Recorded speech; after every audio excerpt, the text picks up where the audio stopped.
mbokk mi jaaxle jeex na ci wàllum néew kàttan ak Royal King Honey da koy saafara daar bépp gàllankoor boo am ci néegum sëy moo xam da ngaa foowee sa bopp wala sax mu dab la stress tax lal bi doo ca yàgg jëlal Royal King Honey mu roof la kàttan gu tar da ngay yàgg muy gën a neex bu fekkeet mag moo waral nga amee impuissance nee naa la jël ko rek daal di dellu ci say 18 ans dina la musal tim ci maladie cardiovasculaire nee naa la lépp ñoo ngi ko defaree ci lem ak gàncax amul benn effet secondaire jokkool ak ñoom ci numéro yii 78 922 00 00 foo mën di nekk ci biir réew mi ak ci bitim réew ñu wan la nan la ak naka la kon nag ñàkk koo jëfandikoo daal wóoru Royal King Honey mooy buuru garab yi. asalaamaaleykum amis et fidèles internautes yéen ñi nga xamante ni yéen a ñuy bàyyi xel à travers site internet yi fi nekk yëpp ku ne xam na ni Dieyna Baldé moo woote doomu Kolda l'enfant chéri ñu ngi lay ziar bu baax a baax di la jox sa wàccuwaay di la ñaanal jàmm sister di la wax heure de ménage. merci beaucoup di delloo ziar bu baax a baax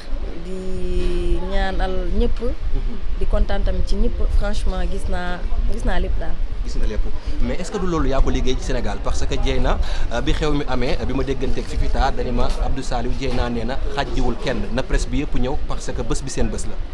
waaw c'est parce que ñun ñëpp benn lañ te àdduna amul solo donc sénégalais yi mun naa ne sax nit ñi du ma ne sénégalais yi contentement bi ñu am man peut-être jiwuma leen ko mais ñoom ñoo baax seen baaxu bopp rek. donc di ñaanal nit ñi aussi. ñu am jàmm bu baax a baax di leen xamal ni que tamit kontaan naa trop parce que depuis bi ñu yëgee nouvelle bi ba léegi franchement appel bu ne maa ngi koy jot message ñoo ngi posté ñi nga xam ne xam nañ ma xamuñu ma ñëpp ñu ngi posté cela veut dire que kontaan nañu. donc di ñaan yàlla defal ñu jàmm. sa relation ak sa waajur bu jigéen def la gis rek commencé tuur ay xewal yow tamit mënoo téye sa rankoñ ban lien ngeen am yéen ñaar. waaw sama yaay kooku mooy sama xol parce que bi ma ñëpp bàyyee moom moo ma bàyyiwul mu jàpp ma. di ma soutenir lu mu am jox ma di ma dolli xel di ma yokk xalaat nag ci côté positif. voilà donc ma koy ñaanal mbaalo bànnaa yàlla may ko gudd fan ak wér gu yaram parce que lii nii bis bi ma am tey lii rek la doon ñaan yàlla. saa yu ma woowee loolu la doon ñaan saa yu jullee loolu lay ñaan donc yàlla may na ko ko. ma gis ko nag moom mu gis ma rek jooy ndax man xam naa li tax mu jooy moo ma jooyloo. lan moo ko jooyloo. non loolu du ma ko wax. waaw mais tey loolu mënut a ñàkk parce que yaay ak doom la mais sa ki nga xamante ni moo di sa borom kër donc doon une personne très effacée tey ñu gis mu génne démb benn son tuddee ko validé mu mel ni jikko yi nga xamante ni moom la Dieyna Baldé lambool ci mbaax ci yar ci jikko yu baax la génne ci son boobu. waaw loolu la rek dama koy nuyu moom bébé d'amour faal mi yàlla faale ki nga xam ne moo ma sagal bàyyi fi ñëpp takk ma. donc kooku aw ma fayam vraiment li mu wax ci son boobu nag dafa ma bett man xaw moo ni que sax dina ko génnee dafa jég saa rek ne ma duggal sa WhatsApp ma dugg xool mooy loolu. surprise. donc ma koy ñaanal yàlla may ko gudd fan ak wér gu yaram. yàlla jubóole ñu may ñu njaboot gu barkeel incha allah. ñaanal lan ngay dénkaat sa moromu jigéen yi nga xamante ni ñoo nekk ci milieu bi di door a dugg ci néegu sëy. waaw ma leen di. damay ñaanal ñëpp daal parce que instant yi moom amaguma conseil bu may jox nii ndax maa ngi doog a dugg donc di remercier sama nit yi nga xamante ne samay sœur samay xarit ñi nga xamante ne bu ñu ñëwul woon sax du ma mel. ndax dama leen dugal sama biir xol donc ñu ñëwal ma xeebaluñ ma sama bis bii depuis boobu arrêté wuñu di ma woo di ma message c'est la première fois ngay gis xew bu ay artistes def ay hôtesse man je crois mosuma ko gis ñu wàccee seen bopp. xam nga jàppee ma ni seen bopp boobu ba léegi li ñu déggante sax lu bëri mais ñoo ngi déggoo seen biir xam nga di jéem a def affaire yi mu nice vraiment aw ma seen fay yàlla may guddoo fan ak wér gu yaram liñ ma lebal nii nañ xam ne ni que lebal nañ ma teraanga nañ. dinañ ma ko dinaa leen ko delloo. moo ngi jàkkaarloo yow Bril lan nga koy wax. waaw comme li ma waxoon sànq rek nee naa ko merci beaucoup mon amour su ma waxee juum donc maa ngi lay remercier bu baax a baax yàlla may la gudd fan ak wér gu yaram.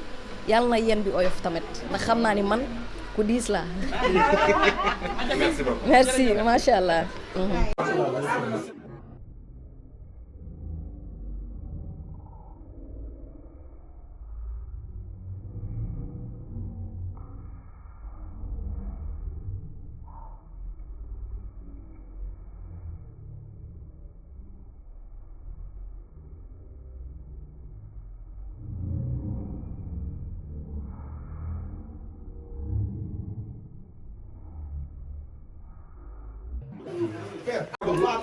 loxo bi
Amis internautes, salam alaikum. Veuillez vous abonner sur votre chaîne Dakar Plus et n'oubliez pas d'activer la cloche de notification. Vous aurez des informations en temps réel ici au Sénégal et à l'extérieur.